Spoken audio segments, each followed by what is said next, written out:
Welcome to my YouTube channel, Tony Su Vega, your feng shui guru and paranormal expert.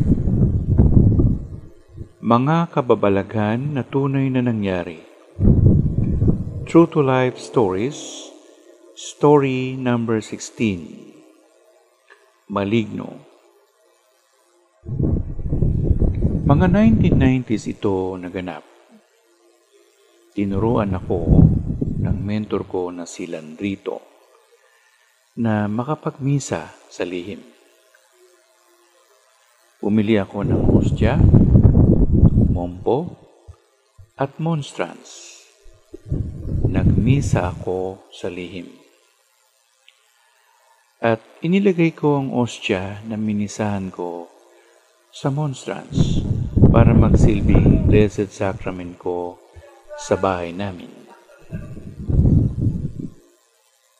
E di, nailagay ko na nga. Wala pang minuto ang tinagal ng pagkakalagay ko sa altar namin ng Blessed Sacrament. May lumabas na maligno. Hindi niya ipinakita ang tunay niyang anyo. Binalot niya na makapal na buhok ang buong katawan niya, pati ang mukha niya. Dalawang mata lang niya ang nakikita ko. May kakatwaring amoy na hindi ko may spelling. Nasusulasok ako. At nag-usap kami sa isip. Sabi niya, tanggalin mo yan ngayon din, kundi papatayin kita. Pati ang asawa at mga anak mo idadamay ko. Lalasugin ko mga katawan ninyo. Ho? Ano ho iyon? Yun nilagay mo sa altar mo, tago mo. Ganun po ba? Oo. Baka naman impo ang ibig mong sabihin kapag hindi ko yan itinago, mamamatay kayong lahat at magkakalasog-lasog ang katawan ninyo.